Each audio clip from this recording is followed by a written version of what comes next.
Hello everyone, this is Pratima Kushwaha and you are watching my YouTube channel दीदी की coaching. तो जैसा कि आप जानते हैं कि पिछली क्लास में हम लोगों ने सजीवों के लक्षण के बारे में पढ़ा था। आज हम जानेंगे सजीवों के अध्ययन करने से पहले हमें ये पता होना चाहिए कि इस धरती पे ये धरती कैसे बनी, ये आकाश कैसे बना, ये तारे सितारे और ये ब्रह्मांड कैसे बना। ठीक है, तो आइए जान लेते हैं। तो सबसे पहली बात ये होती है कि ब्रह्मांड के अध्ययन को हम क्या कहते हैं, कॉस्मोलॉजी कहते हैं। यानी कि जितने भी स्टार्स हैं, जितने भी एस्ट्रॉइड्स हैं, जितने भी आपके प्लैनेट्स हैं, इन सब की स्टडी को हम क्या कहते हैं, कॉस्मोलॉजी कहते हैं। ठीक है, तो पहली बात हो जाती है अंतरिक्ष। सितारों या नक्षत्रों का एक जटिल किंतु व्यवस्थित तंत्र है। हाँ जी, अंतरिक्ष क्या है, जितने भी सितारे हैं, नक्षत्र हैं, इन सब का एक सिस्टम बना हुआ है जिसको हम क्या कहते हैं, अंतरिक्ष कहते हैं। रात में दिखने वाली आकाश गंगा खरबों सितारों का एक तंत्र है। रात में हम जितने भी स्टार्स देखते हैं, जितने भी तारे देखते हैं, वो क्या है, आकाश गंगा जो है वो आकाश गंगा है। और किससे मिलकर बनी हुई है, खरबों सितारों से मिलकर बनी हुई है, जो कि एक व्यवस्थित तंत्र है। दूसरा पॉइंट है, शक्तिशाली दूरबीनों के अध्ययन से अनुमान लगाया है कि ब्रह्मांड में लगभग 1.6 अरब आकाश गंगाएँ हैं। तो जितनी भी दूरबीनें हैं उसके स्टडी से हमें ये आज तक ये पता चला है कि मतलब हमने बस एक अंदाज़ा लगाया हुआ है कि ब्रह्मांड में लगभग 1.6 अरब आकाश गंगाएँ हैं।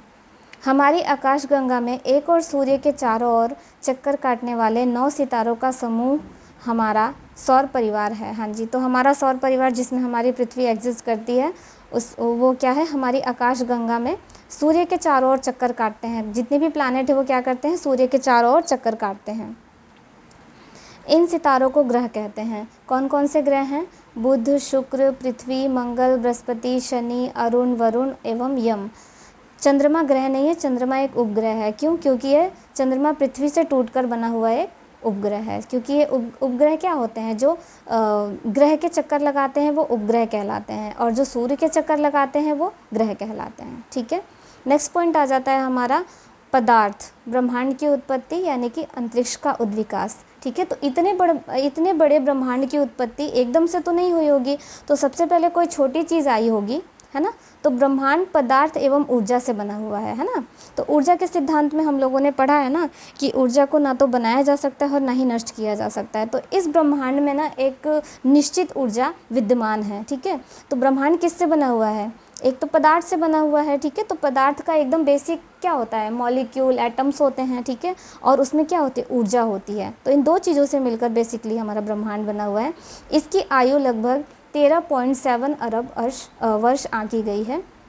तो ब्रह्मांड की आयु लगभग 13-14 अरब वर्ष आंकी गई है।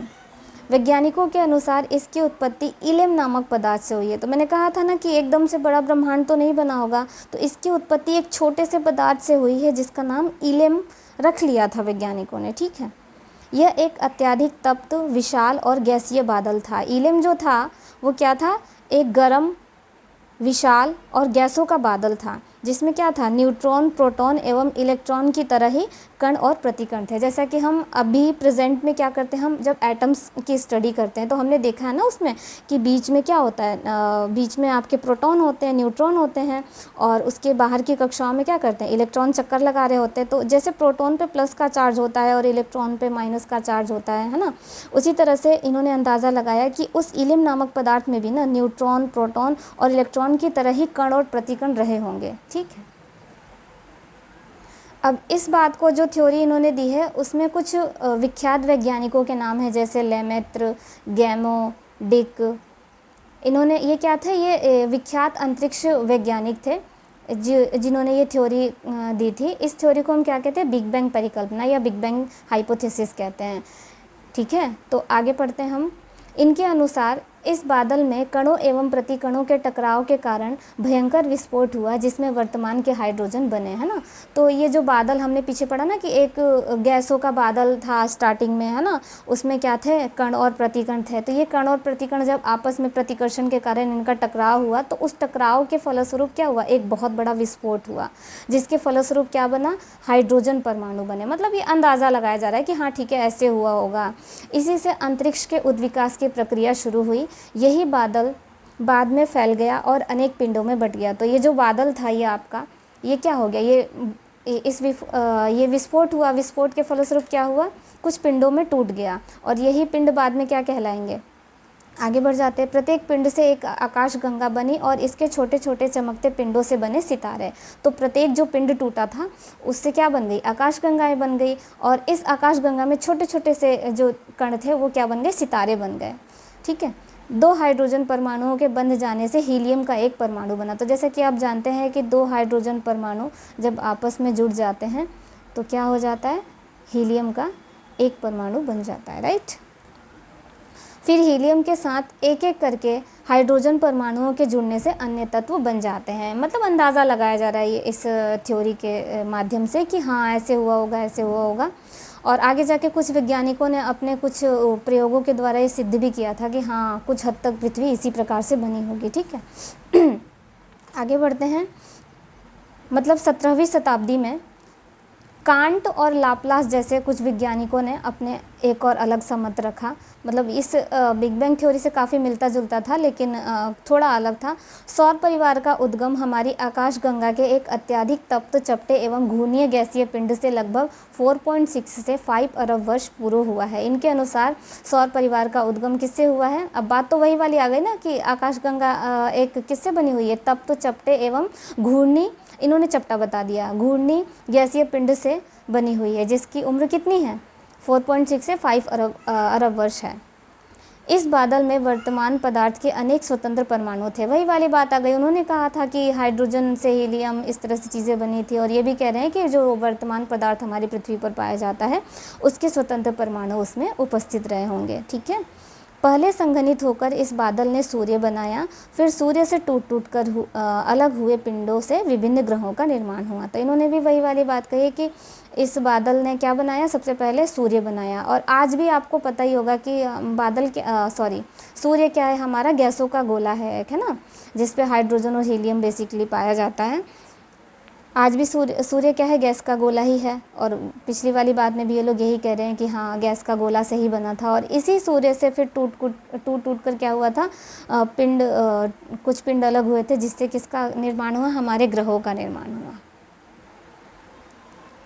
तो जैसा कि हमें पता चल चुका है कि पृथ्वी का उद्विकास लगभग 4.6 अरब वर्ष पहले ज्वलित गैस के एक घूर्णी बादल से हुआ था और इसका टेम्परेचर कितना था, 5000 डिग्री से 6000 डिग्री सेल्सियस तक था। ठीक है।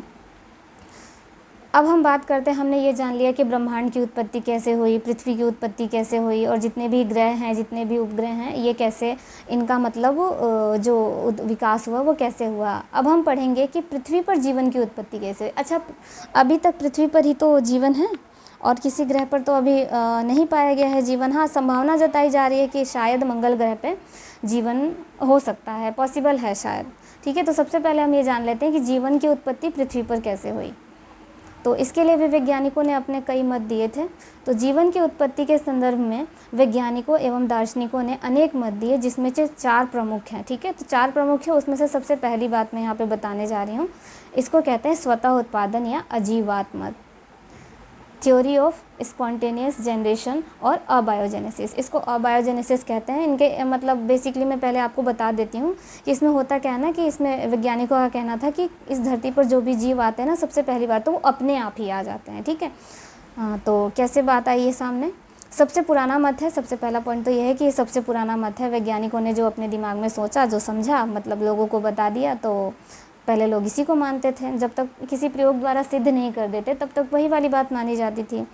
624 वर्ष ईसा पूर्व से लेकर आज से 300 साल पहले तक उपयुक्त वातावरणीय दशाओं में, ठीक है, 624 वर्ष ईसा पूर्व से लेकर आज से 300 साल पहले तक इस बात को माना जाता था, इस थ्योरी को माना जाता था कि धरती पर जितने भी जीव आते हैं वो अपने आप ही पैदा हो जाते हैं।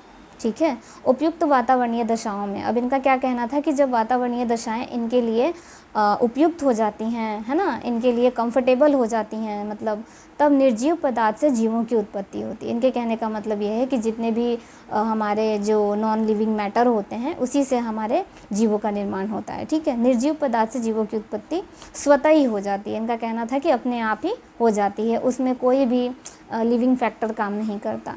प्राचीन ग्रीक दार्शनिक थल्स, प्लेटो और अरस्तु, देख लें, अरस्तु जैसे महान दार्शनिकों का कहना था।